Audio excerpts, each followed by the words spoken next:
Hello darlings, how the devil are you? I have been absolutely ram-packed with work at the moment, so I haven't been able to put out as many videos as I'd like, but that is all soon to change. We have an incredibly busy release schedule with Lost Ark and also Elden Ring coming up, and there are some other ones in there that I don't even know about, so lots and lots of stuff to come. But today I really wanted to talk about Dying Light 2. I am currently doing a review of it. I have passed the 2-hour playthrough, so if you haven't watched the channel before and you don't know how I do reviews, generally I play it for 2 hours. If it doesn't hold my interest, then it goes in the bin, and I usually have some quite fiery and volatile reviews of it. Now I have some bits and pieces that I just want to talk about. Like, this isn't the full review, but I think they're worth mentioning because it may help people decide whether they want to buy it or not buy it.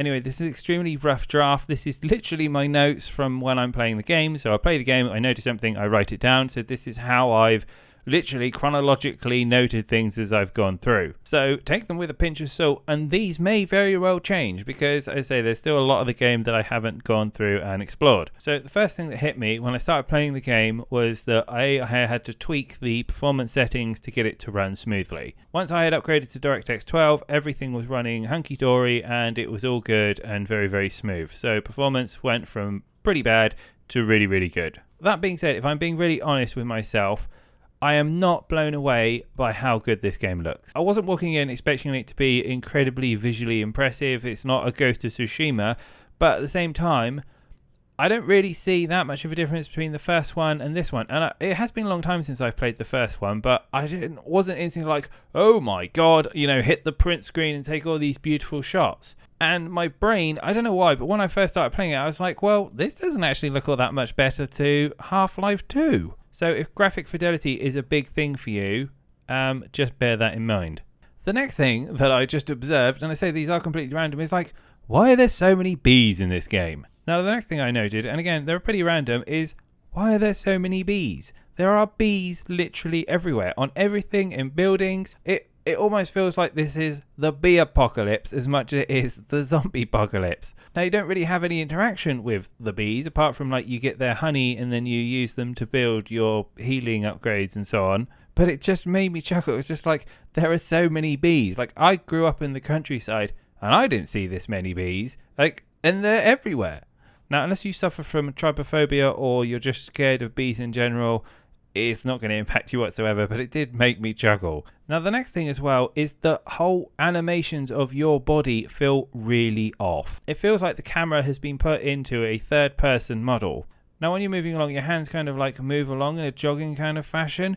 They just feel like they're just flying along randomly. They don't kind of match up to the speed that you're going. And I'll tell you what it feels like. It feels like watching a speed walking race where their legs are going one speed, but their hands are going so fast to generate the extra momentum, and it just feels off. It doesn't really impact the game, but it does look pretty odd. And this seems to be a bit of a running theme with the animations because like they just seem to be just not right. Like in terms of like when you pick up an item and you do the same hand sweeping motion over and over again, and they feel weird and peculiar. And I just wonder why they're in there. It's like, why did you put the running motion of your hands?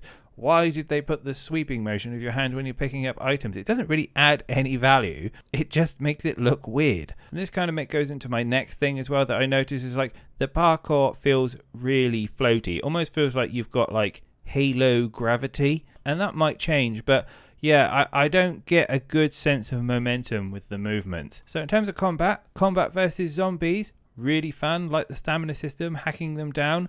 Combat versus humans, now there's a discussion to be had. So far, any combat versus humans has been super linear. It's just like block, parry, attack, repeat. And I'm sure that will become different as you play through it and get more talents, etc. But as an early on game thing, haven't been enjoying fighting the humans at all. I haven't really noticed too many bugs either. I did notice there were some inconsistencies with the audio, and like sometimes the assets move faster than the actual voices are, so you end up with some sort of desynchronization issues. And I've also noted that some of the asset distribution is a little bit off. They've really spammed rucksacks all over the place. It's like they're just the same rucksack is everywhere, and you open it and you get like, I don't know, a piece of string and some coins. And while it's not necessarily a negative thing, it definitely was an observable thing. And I was just like, well, this just feels like it's just being copy and pasted everywhere. And this goes on the same. It's like, cupboards that you open and you get, items in. They just feel copy and pasted. And I'm not saying that everything you open should be different or whatever, but I thought, maybe more varieties of bags. But again, these aren't things that stop me playing the game, because as I say, I'm still going on, going to do a full review of it, but they are very noticeable. The final thing that I think is pretty noteworthy as well is the fact that if you aren't a fan of cutscenes, then you're going to hate the beginning. There are absolutely tons of them.